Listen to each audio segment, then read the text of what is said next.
하나님 말씀 나누겠습니다. 자, 오늘 하나님 말씀은 사도행전 5장입니다. 오늘은 사도행전 5장 41절 한 절의 말씀, 사도행전 5장 41절 한 절의 말씀을 제가 받들어 봉독합니다. 사도들은 그 이름을 위하여 능욕받는 일에 합당한 자로 여기심을 기뻐하면서 공의 앞을 떠나니라. 아멘. 자, 계속되는 사도행전의 말씀, 오늘은 사도행전 5장의 말씀을 가지고 하나님을 기쁘시게 하는 사람, 한번 따라합시다. 하나님을 기쁘시게 하는 사람. 네. 어떤 사람이 하나님을 기쁘시게 하는 사람인가? 말씀을 통하여서 또 은혜가 넘치기를 축복하겠습니다. 여러분 모두가 하나님을 기쁘시게 하는 사람이 되기를 바라겠습니다.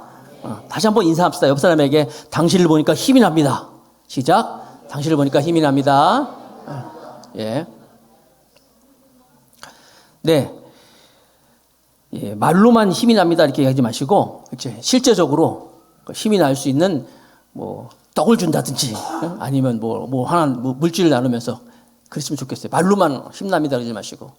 왜냐하면 오늘 본문에 이제 4장에 지난번까지 했잖아요. 4장에 보면 이제 바나바라는 사람이 나와요. 참 멋있는 사람이죠. 바나바. 권위자. 권위. 그러니까 권면과 위로의, 개역개정에서 위로의 아들 이렇게 나와 있는데, 바나바 얼마나 멋있는 사람이에요.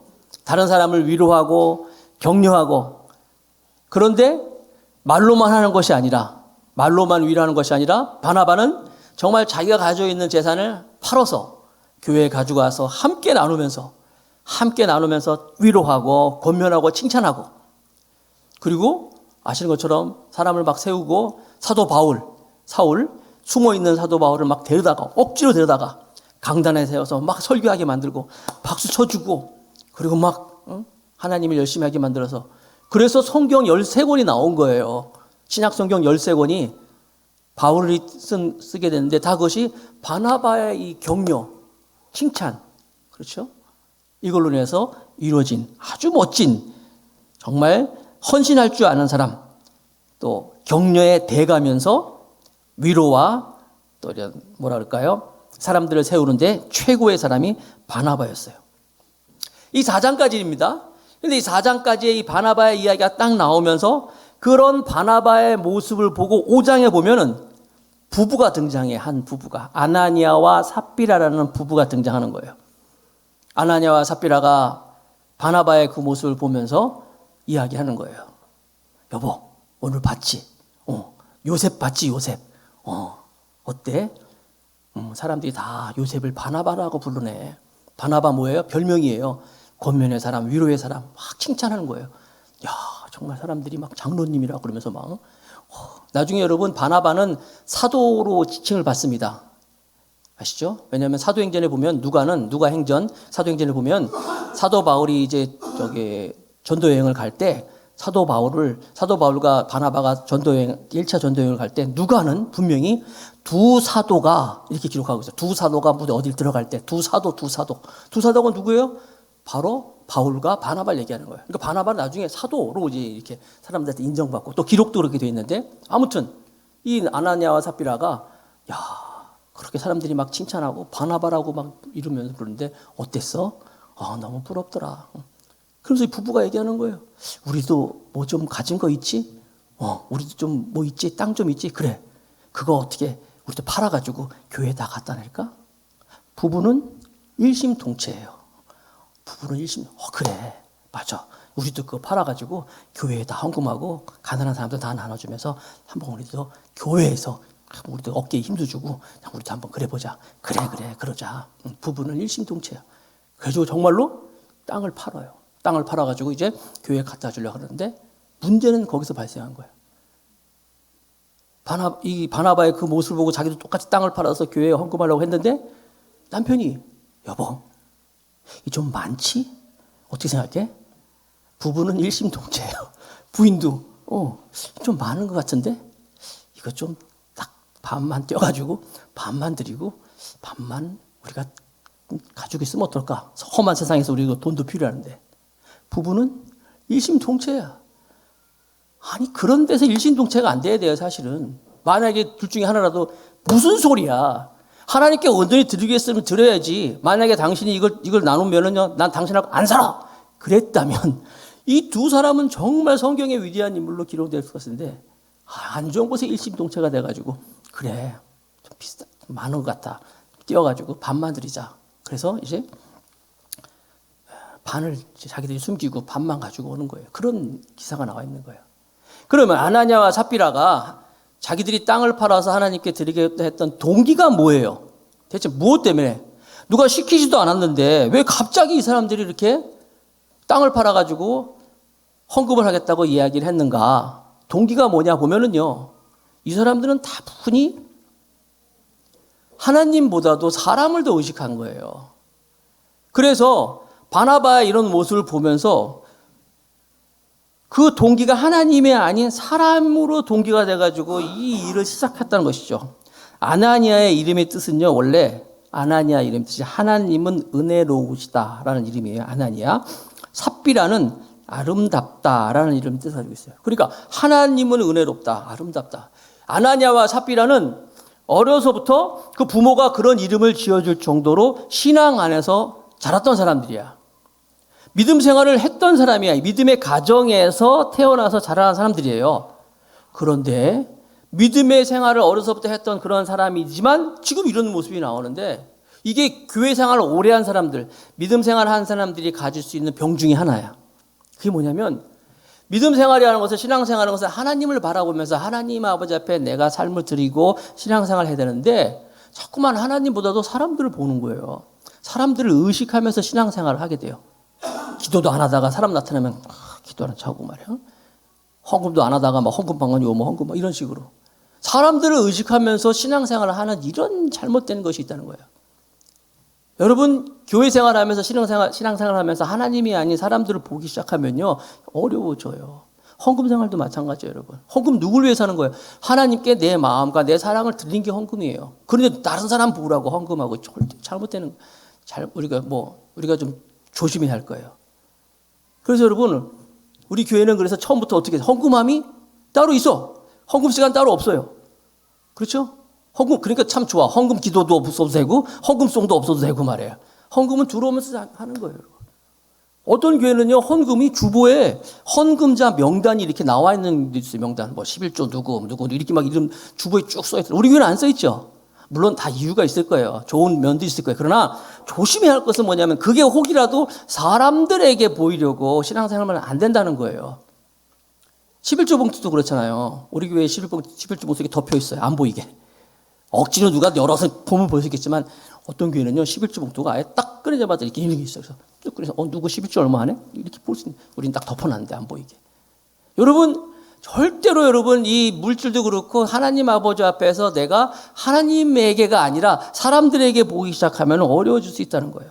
아나니아와 삽비라 인정받으려고 그들이 땅을 팔아서 하나님께 헌물하고 합니다. 그래서 사도행전 4장하고 5장 사이에 개역 성경, 우리 성경에는 안 나와 있지만 헬라어 원어에 보면 4장과 5장 사이, 5장 시작하면서 어떤 단어가 들어가 있냐면 그러나, but, 그러나라는 단어가 성경 원어에 들어있어요. 무슨 얘기예요? 바나바는 그렇지 않았다는 거예요. 바나바는 진짜 이름도 없이 빛도 없이 하나님께 드리는 마음으로 헌금을 했다.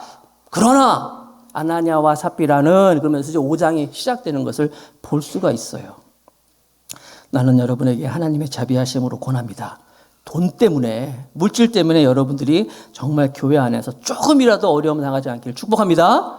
단돈 1원이라도 정말 물질 때문에 여러분들이 신앙생활 하는데 걸림돌이 돼서는 안 돼요. 교회 재직도 마찬가지죠, 여러분.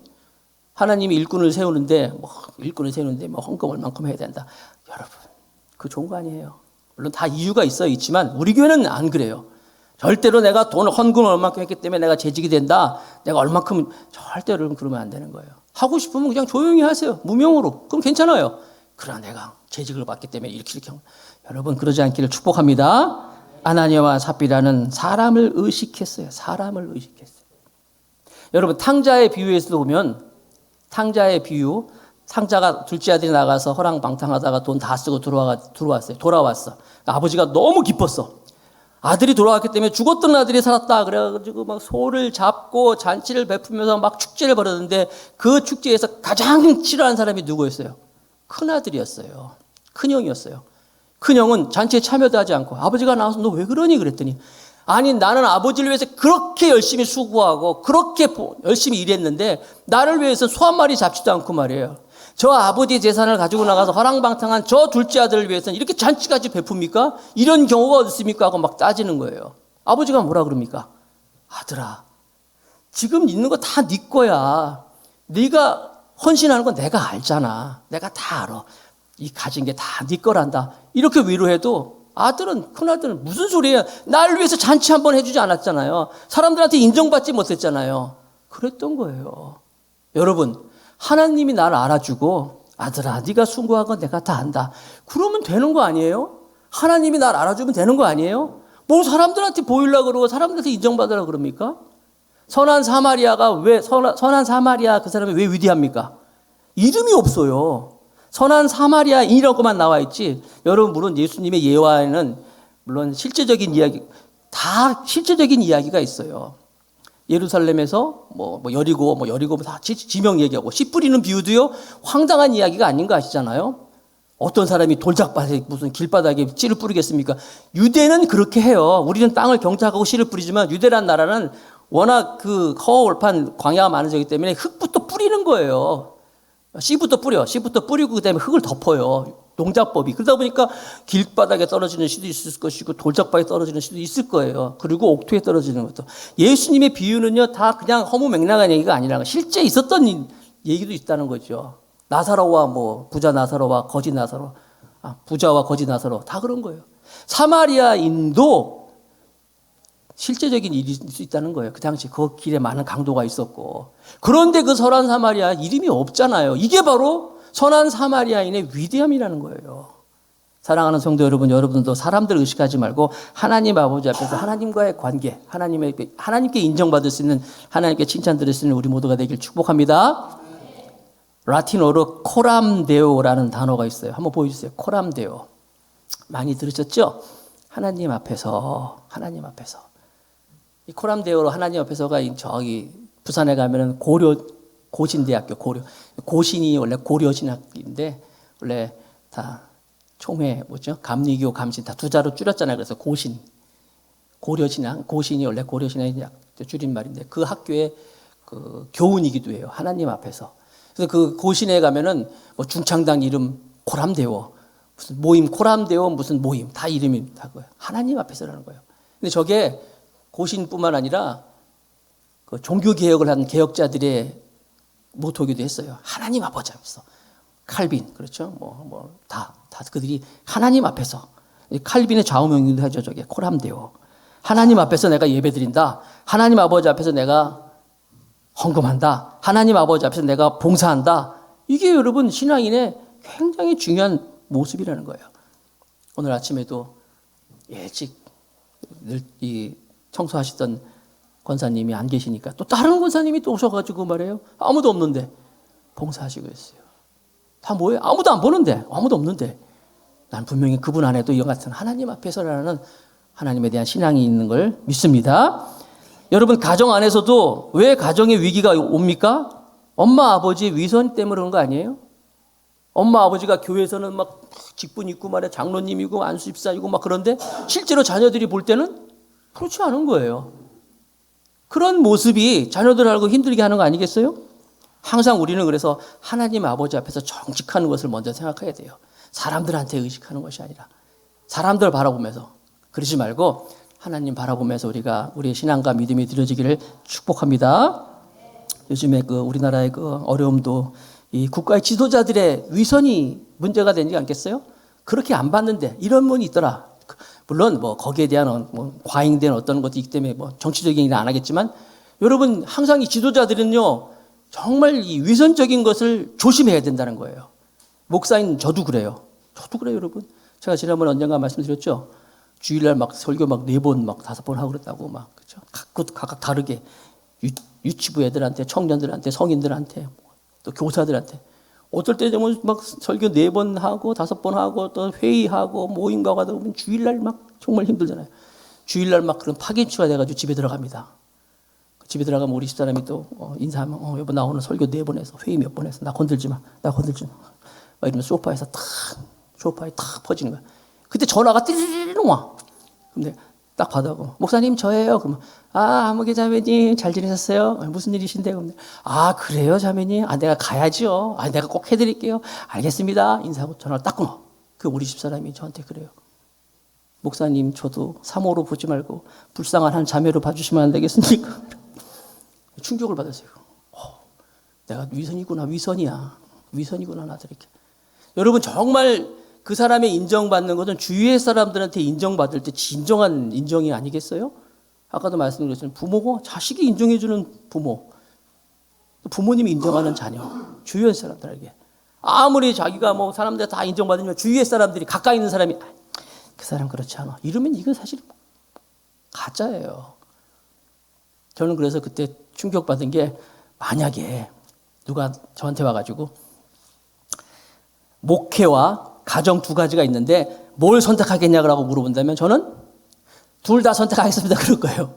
아니 그러지 말고 진짜 하나만 딱 골라봐라. 진짜 하나만 골라봐라 그러면은 저는 가정을 선택할 거예요. 그때 깨달았어요. 왜냐면요 이 목회는 사실 저 말고도 누군가가 할 수 있는 거예요. 그러나 가정은 내 아내에게 남편은 나밖에 없어요. 우리 어머니에게 아들은 나밖에 없는 것이고 이게 소중한 거예요. 정말 우리가 하나님 아버지 앞에 위선이 아닌 진정한 마음으로 예배하고 신앙생활하는 것 중요한 거예요. 그래서 유명한 D.L. 무디 아시죠? 시카고 이런 말을 했어요. 아무도 없는 방에서 당신이 무엇을 생각하고 있는지 거기서 당신이 무엇하고 있는지 그것이 당신의 진정한 모습이다. 여러분 그래서 아무도 없는 곳에서 하고 있는 모습이 내 모습이라는 내 진정한 모습이라는 거예요. 근데 막 안 그런 척 위선하고 이러면 안 된다는 거예요. 정말 중요한 건 그래서 내 이 속사람의 변화라는 거예요. 내면의 이 혁명이 정말 중요한 거예요. 겉사람은요 꾸미려면 얼마든지 꾸밀 수 있어요. 우리나라는 우리 대한민국은 이 유교 문화에 있어가지고 다분히 체면 문화가 많이 있어요. 안 그러면서 그런 척, 또 그러면서 안 그런 척 이런 것이 많이 있는데 겉모양은요, 여러분 뭐 조금만 좋은 옷 입고 좋은 넥타이 매고 막 좀 꾸미고 하면요 얼마든지 바꿀 수 있어요. 그러나 속사람은 그렇지 않다는 거예요. 이건 많은 시간이 필요한 거예요. 정말 진정한 의미로 하나님께 내가 드려지는 시간들이 있어야 돼요. 나는 저와 여러분들이 이 말씀 앞에서 이 말씀을 전하는 저도 사실 저한테 하는 설교예요. 외모를 꾸미기보다도 내 내면의 세계를 더 가꾸는 일에 신경 써야겠구나. 아나니아와 삽비라가 그래서 죽었어요. 겉모양만 가지고 위선적인 모습을 가지고 죽었어요. 그러면 어떤 분은 또 그래. 아니 좀 너무한 거 아닌가요? 그래도 헌금 안 한 사람도 있는데 그래도 반이라도 좀 드린 거 아니에요? 안 드린 사람보다는 드린 사람이 그래도 낫지 않을까요? 하나님께서는 지금 예수 그리스도께서 십자가에서 못 박혀 죽으시고 죽으신 것뿐만 아니라 부활하시고 또 승천하시면서 그들로 인하여서 하나님의 성령을 허락하셔서 교회를 만드시고 교회가 탄생해서 지금 교회가 가는데 교회 안에서 초대교회 안에서 정말 지도자들이 위선적인 사람이 세워져서는 안 된다. 진정으로 하나님 섬기는 사람이 필요한 것이다. 예수님이 살아계실 때 늘 바리새인의 누룩을 조심하라 했잖아요. 위선을 조심하라 그랬잖아요. 바리새인의 위선을 조심하라. 교회 안에 이런 잘못된 것이 퍼질까 봐 하나님께서는 이 교회를 출발하시면서 그런 위선적인 모습을 제하기 위해서 이런 하나님의 일을 하셨던 것을 볼 수가 있어요. 사랑하는 성도 여러분, 교회는 그런 곳이에요. 하나님 아버지 앞에 내가 진정으로 코람되고 하나님 아버지 앞에서 그런 마음으로 예배하고 찬양하고 경배하고 믿음 생활하는 우리 모두가 되길 축복합니다. 그래서 저는 의도적으로 제가 그게 안 되니까 저는 항상 예배 드리면 항상 앞에 앉으려고 그래요. 의도적으로 앞에 앉아서 저도 얼마든지 있지만 앞에 앉으려고 그러는 거예요. 왜냐하면 제가 그게 안 되니까 하나님 내가 약하기 때문에 하나님 아버지 앞에서 내가 예배하면서 내가 하나님을 찬양하기를 원합니다. 내가 예배하기를 원합니다. 제일 기도하기를 원합니다. 내 자신을 하나님께 드리고 싶어서 그런 거예요. 저 여러분들도 이런 마음으로 항상 주님을 섬길 수 있는 우리 모두가 되길 축복합니다. 에덴 동산이 공격당할 때 미사일 같은 걸로 공격당하지 않았잖아요. 사단이 와서 살짝 선악과를 먹으면 죽을까 하노라 죽을까 하노라. 사소한 거에 조그만 걸로 시작해가지고 결국 그들은 안식을 잃어버렸어요. 우리가 남을 의식하고 하는 것 작은 것 같지만은 정말 하나님 아버지 앞에서 하나님 바라보면서 진정한 신앙으로 나아가는 우리 모두가 되길 축복하겠습니다. 자, 두 번째 이야기는 아나니아와 삽비라 이야기가 나오면서 이제 베드로와 요한이 예수님을 전하니까 3,000명, 5,000명 수없이 많은 사람들이 교회로 몰려오기 시작했어요. 그러니까 교회 사람들이 많이 모이니까 누가 가장 긴장할까요? 예수님을 죽였던 사람들이 겁나는 거예요. 아니, 예수 믿는 사람들이 이렇게 많아지고 있어? 겁나는 거예요. 그래서 베드로와 요한을 체포합니다. 체포를 해서 감옥에 가둬놨어요. 그런데 하나님께서 주의 천사를 이용하여서 주의 사자가 베드로와 요한을 감옥 안에 가둬놨는데 그들을 풀려나게 만들었어요. 그래서 그들이 풀려났어요. 그랬더니 그들을 가뒀던 사람들이 얼마나 무섭겠어요? 사도행전 5장 26절 말씀입니다. 5장 26절. 성전 맡은 자가 관속들과 같이 가서 저희를 잡아왔으나 강제로 못하면 백성들이 돌로 칠까 두려워함이로라. 풀려난 거예요. 아니, 이거 잡아놓으면 뭐 신기하게 이 사람들이 막 나오고 하니까 이거 어찌할까? 그러다가 사도행전 5장 33절부터 40절까지 쭉 말씀이 중간에 무슨 얘기 나오냐면 자기들이 모이는 거예요. 야, 잡아놓으면 이게 나오고 그러는데 신기하는데 우리가 어떻게 하면은 사람들이 또 소동이 일어나지 않을까? 어떡할까? 고민하는데 가말리엘이라는 한 바리새인 교법사가 그러는 거예요. 고민하지 맙시다. 이 사람들 어차피 만약에 이 사람들이 가짜라면 잘못된 거라면 시간이 지나면 다 소멸될 거예요. 그렇게 얘기하는 거예요. 그러니까 그것도 일리가 있다. 저기 가짜라면 뭐 오래 가지 못할 거 아니야? 없어지겠지? 그래서 그 말을 동의합니다. 동의하면서 그래도 이 사람들을 그냥 내보내면 안 될 것 같으니까 데려다가 매를 칩시다. 경고합시다. 라고 해가지고 이제 사도행전 5장 40절 말씀이 이런 말씀이 나와요. 저희가 옳게 여겨, 자기들이 한 이야기대로 옳게 여겨 사도들을 불러들여 채찍질하며 예수의 이름으로 말하는 것을 금하고 놓으니, 놓아주긴 놓아주는데 채찍질하여.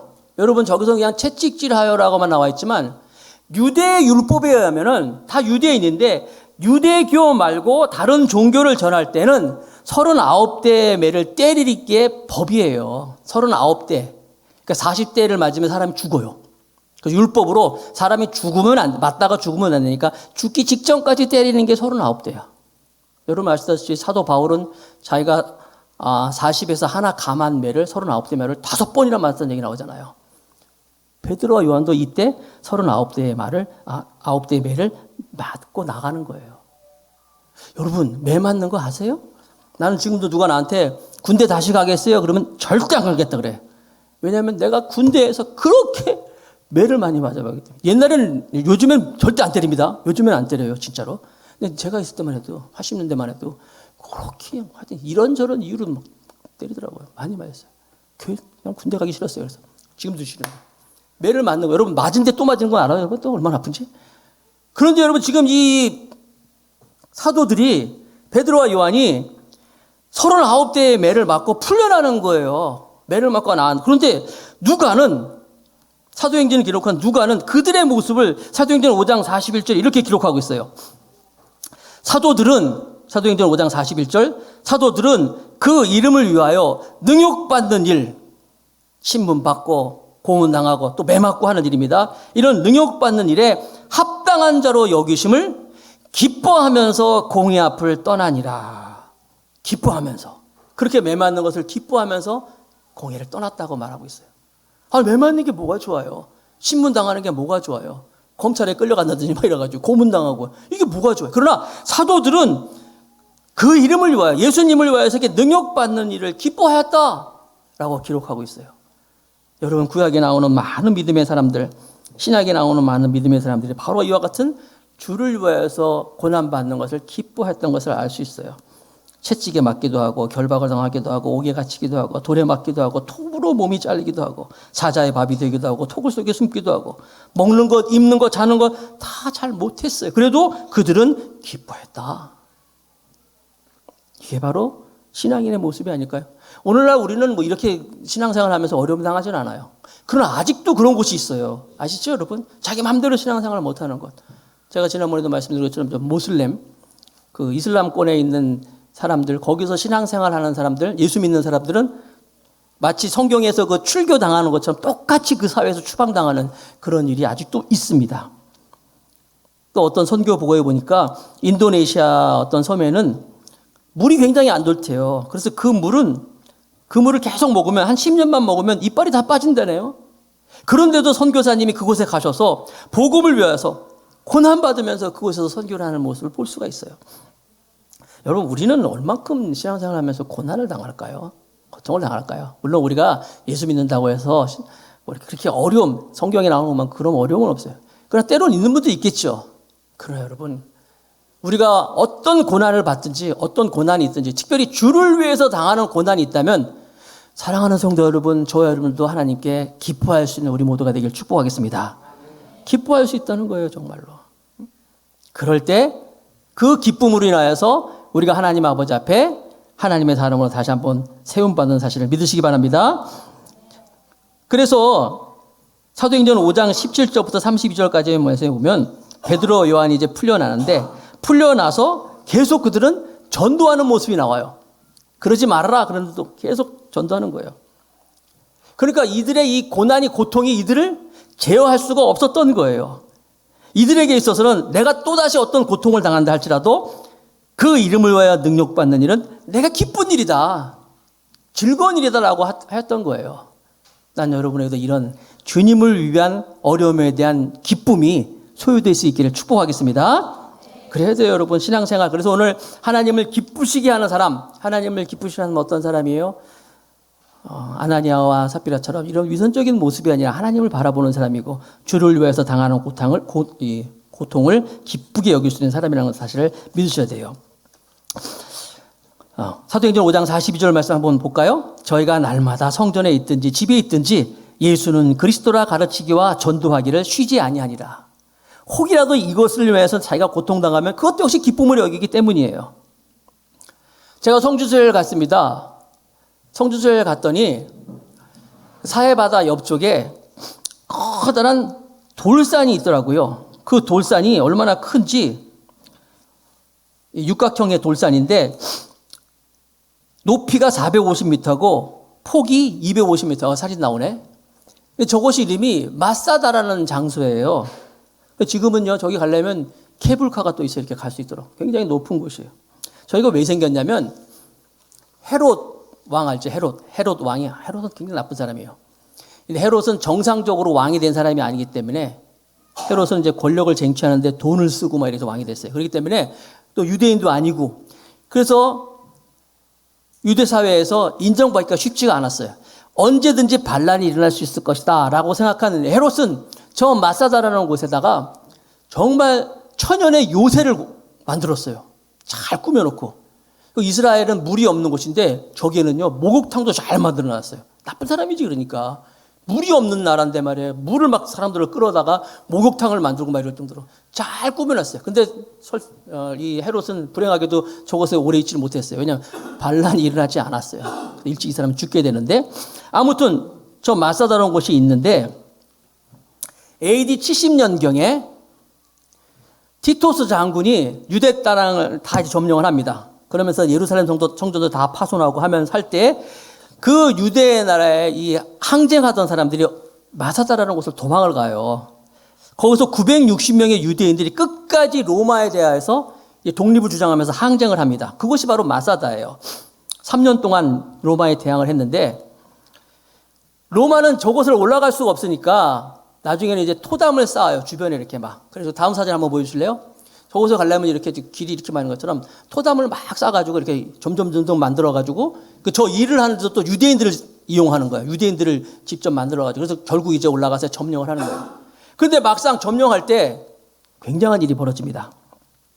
960명의 유대인들, 지도자인 벤 야일이라는 사람은 사람들을 모아놓고 얘기하는 거예요.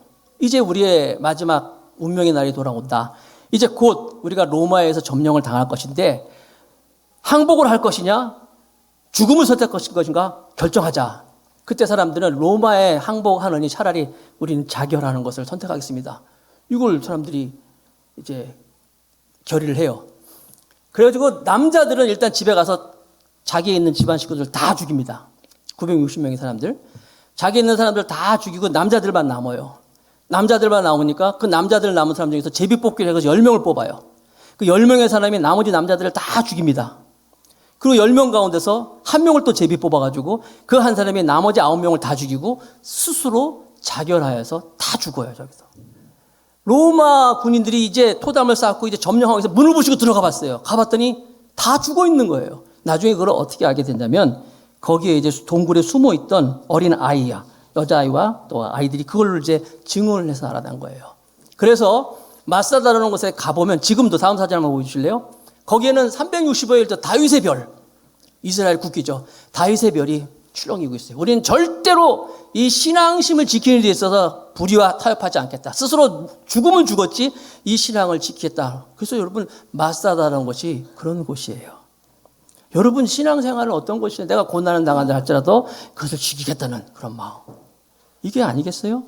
1999년 4월 20일 날 미국 콜로라도 덴버 리틀턴이라는 곳에 콜럼바인 고등학교가 있었는데 이 학교에서 에릭 해리스라는 또 17살짜리 그다음 딜런 클리볼드라는 이 두 학생이 총기를 가지고 난사합니다. 이 두 명은요 평소에 히틀러를 숭배하다가 히틀러의 생일을 맞이해가지고 총기를 들고 학교에 가가지고 이 미친 짓을 한 거예요. 학생들에게 그냥 사제폭탄을 터뜨리고 다 모아가지고 거기서 막 다 난살해가지고 거기서 13명의 학생과 교사들이 이제 총기로 사망하는 충격적인 일이 벌어졌어요.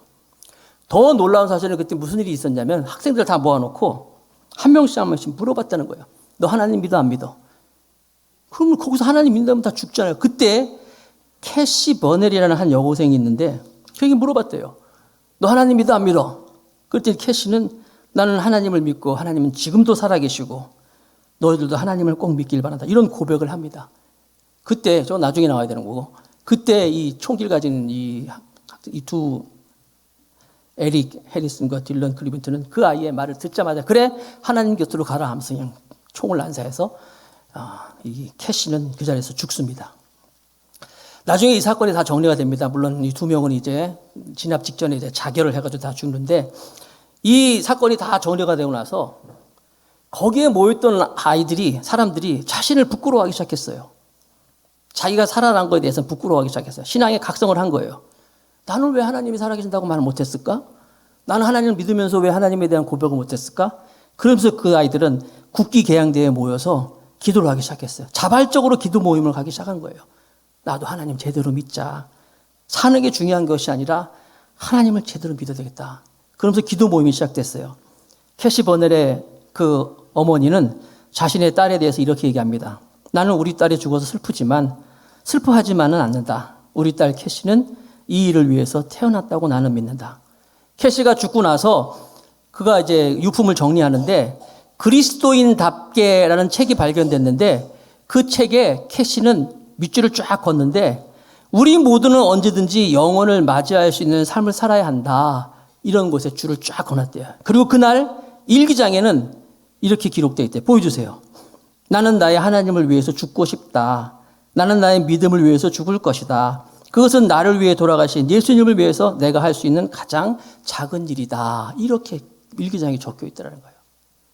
여러분 신앙생활이 뭐예요? 믿음 생활이 뭡니까? 오늘 본문에 나온 것처럼 하나님 바라보면서 하나님께 인정받기 위해서 나가는 삶이고 그리고 그 가운데서 고난은 당하는 하나 있더라도 고난은 고난이 아니에요. 설령 여러분들이 복음이 아닌 다른 것으로 인해 고난을 당해도 여러분 기뻐하시기 바랍니다. 왜냐하면 주님이 항상 기뻐하라고 말씀하셨잖아요. 그 고난이 나를 성숙하게 하기 때문이에요.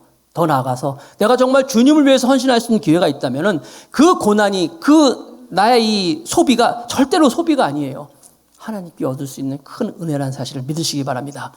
그리고 하나님을 기쁘시게 하는 하나님의 나라로 인해서 기쁨을 받을 수 있는 복된 우리 모두가 다 될 수 있기를 주님의 이름으로 축복하겠습니다.